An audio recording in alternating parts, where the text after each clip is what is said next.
Hello Capricorn, and welcome to your monthly horoscope for October for the Sun or the Ascendant.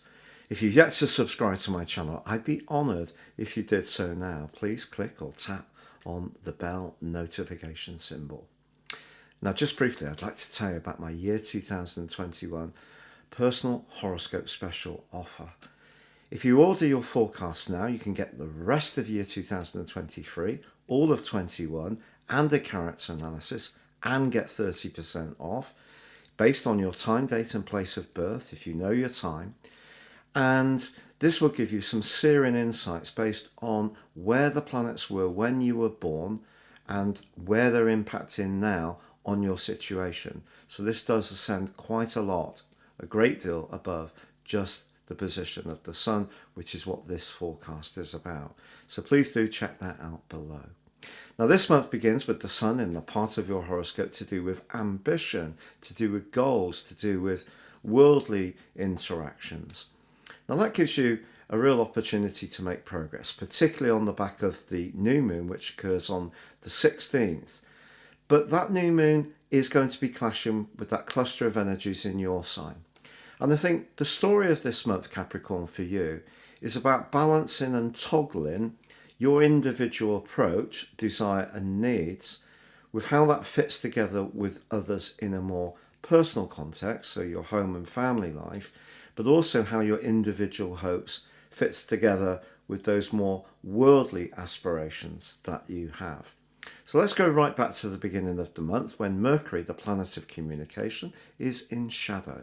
This began on the 27th of September in the sign of Scorpio, which for you is about friendship, and it's about the more idealistic side of your nature. Shadow means the planet's slowing down, and it's actually in the position or coming from the position where the retrograde, which begins on the 14th, will reverse back to. Now, the shadow period begins 27th of September, as I say, but extends to the 19th of November. So when it comes to friendships, I do think, or your future hopes, your social situation, I think you're going to go through a period of reflection and perhaps learning some insight into some of your associations. Some people are going to inspire you, perhaps some people will disappoint you. There may be some kind of separation in contact. It may not be forever.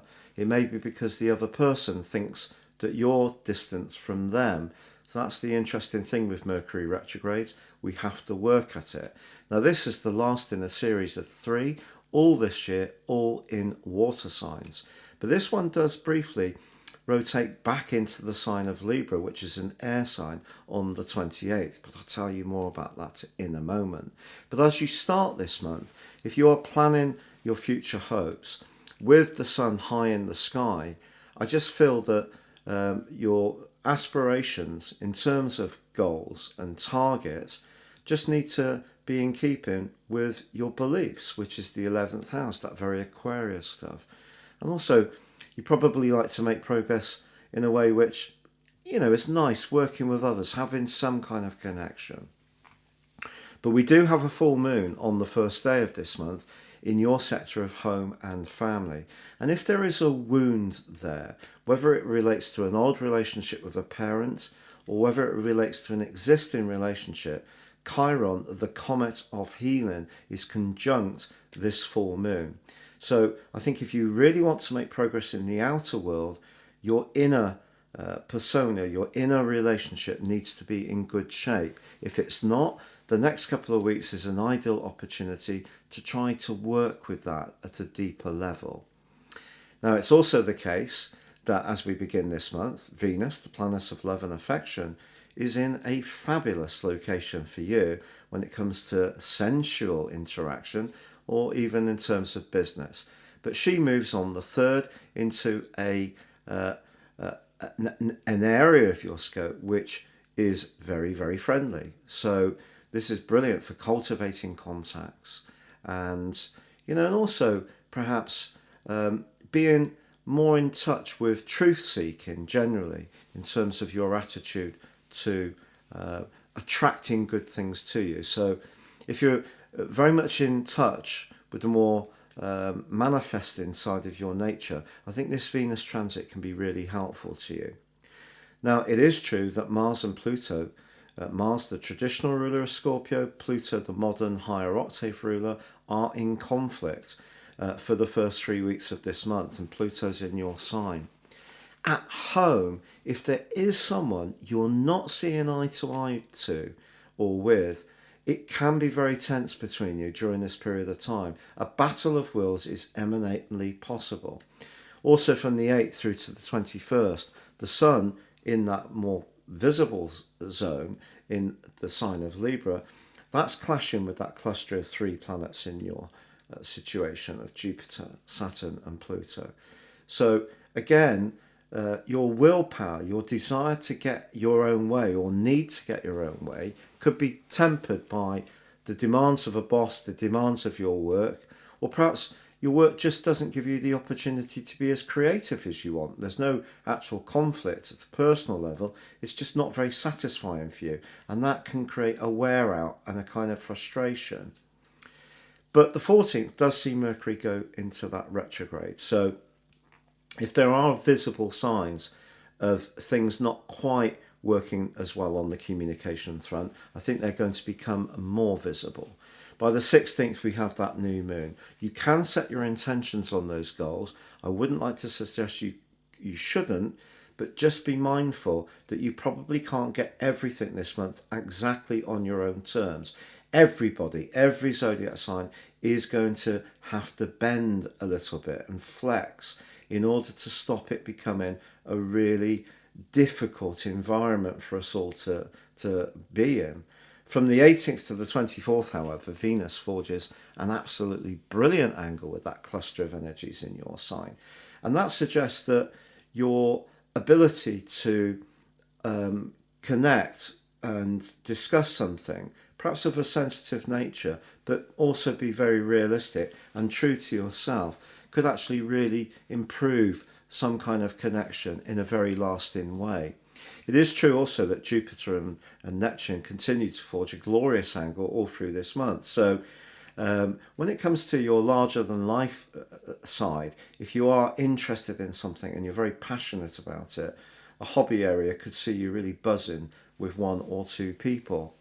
Now the 23rd sees the Sun move into Scorpio, which for you is fabulous because this is about your future, but of course this is also where Mercury is in retrograde. So the Sun will push that back a little bit, have more of a positive impact. I think your focus is going to come away from those goals and ambitions a bit and more onto your connections, your networking, that sociable aspect.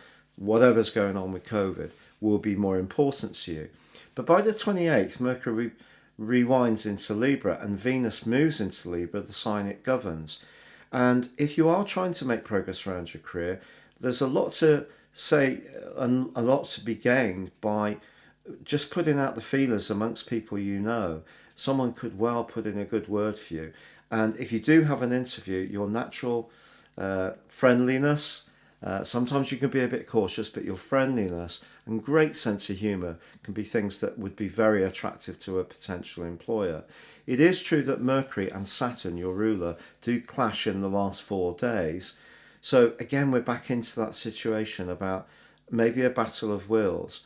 I think in life, we have to kind of assess who holds the lever of powers at any given time.